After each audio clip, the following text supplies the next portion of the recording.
Well, congrats on this movie, sir. Oh, thank you.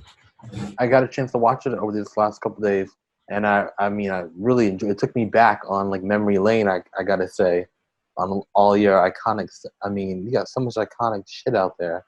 Yeah, I got a pretty big body of work out there.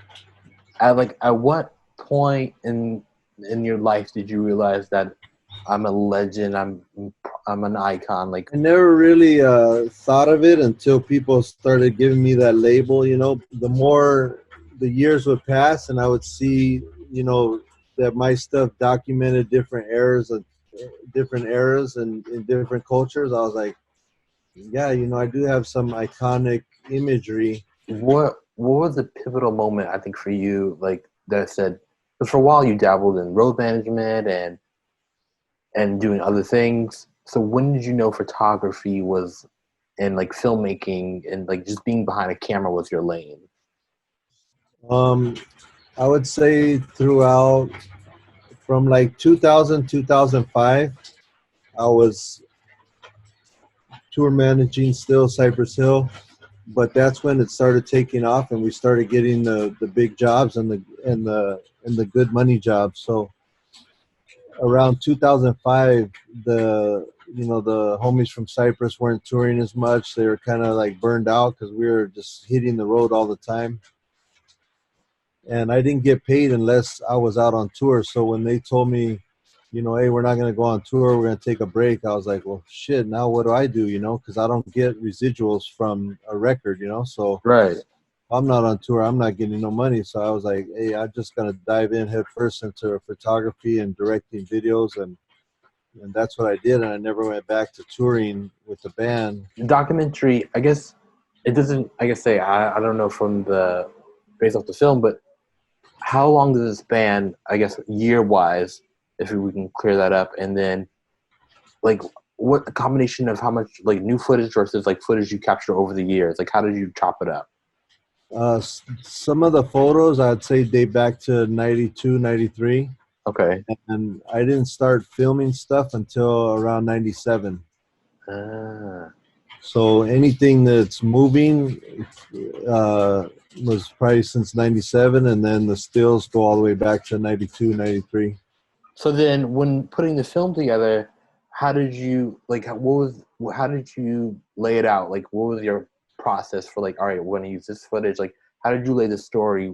How did you lay the story out? Well, we had a writer. His name's Omar. He did like the basic like a story outline, and then my producer Brian and the editing team started putting together different ways to tell that story, and they would put in like chronological, and then they'd start to put it in sections, like this type of genre and that, and there was going to be one point there where there was going to be like a voiceover talking through it, navigating through it, and then we just went to with this last the last way we did it. They were just like, hey, let's just take another different kind of jab at it and see how that comes out, and that's the one that everybody's like, that's it, let's do this, let's run with this. So At what point in your life did you know you wanted to put the film out, or did you like always know? And uh, like, when did you know now was the time? I wanted to put it out originally like in the early 2000s, but obviously I got a lot more, archives of work from the early 2000s till now. So um, I'm glad it took this long. But I originally got signed in like mid 2000s with Brian Grazer to do a 3 movie deal, and that deal, they said, we want to do a feature of this the same concept but make it a movie, not a documentary. So they took the documentary and put it on hold, and then they came out with a movie that was a kind of a different version of what we were originally going to do. It's called Lowriders, and they brought me and Cartoon in to executive produce and consult on that. And Yeah, I that remember came, Lowriders. yeah, that came out in 2017, I believe.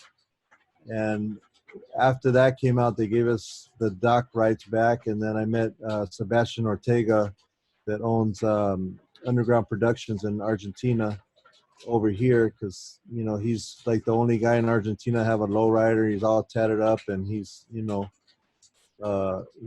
music exec. I mean, a movie exec. So when we met him, me and him clicked real good and got along great. And he was like, "Hey, man, whatever happened to the documentary you guys were doing?"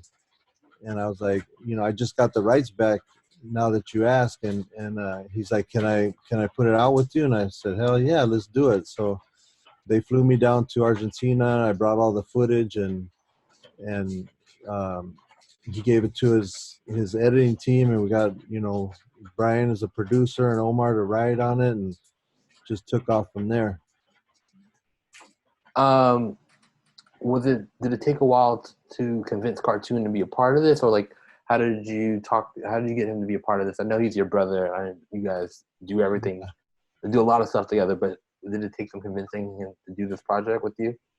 No, it was like like I said, we've been working on it for so many years, and it was always in the gonna happen in the future for us. So originally when we had signed the first deal with Brian Grazer to do the feature, we had already were planning to put it out as a documentary back then.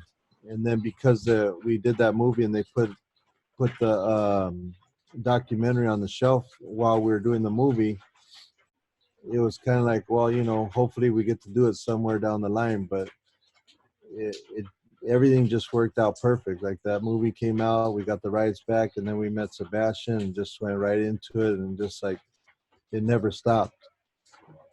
Last time I worked with you was back when I was at Source, and we did Travis Barker together.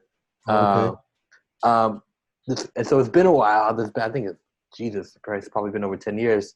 How would you describe your photo process for young photographers, and how do you go about setting up your shoots and the Estevan process? Well, nowadays, people just hit me up like that I know, or they hit me up on Instagram. Like Instagram's my own like photo agency, my own magazine, my own, it's just like a one-stop shop kind of. And people hit me up and be like, hey, can I buy a print off you, or would you shoot, for my brand, or would you shoot my album cover? Or they just come at me for all different kinds of collaborations, and that's pretty much all that I use to get work, other than word of mouth through people that I know.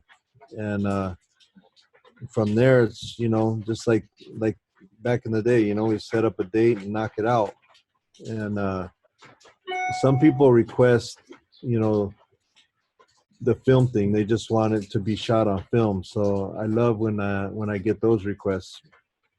I just did an album cover for Young Pinch. He wanted it all shot on film, and I did another one for Little Mr. E from Fools Gone Wild, and they all wanted it on film. So I was like, yeah, this is, that's my thing. Now that you did this documentary, you did it really well. Do you see yourself going after, speaking of scripted, you want to dive into the scripted world and possibly start doing some scripted features?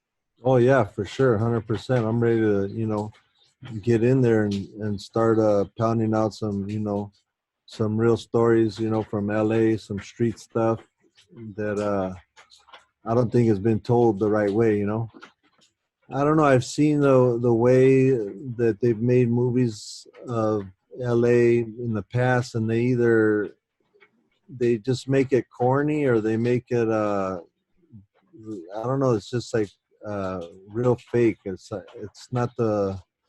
Every time I go in there, I see a movie. I'm like, man, there goes another one. Like, why can't they make like a City of God or Love City of God, like that? Like of LA, and just do it rough and raw and real. But hopefully, I get a shot at the title, so I could not. well, if anything, I'm rooting for you, brother. I really do. I really am.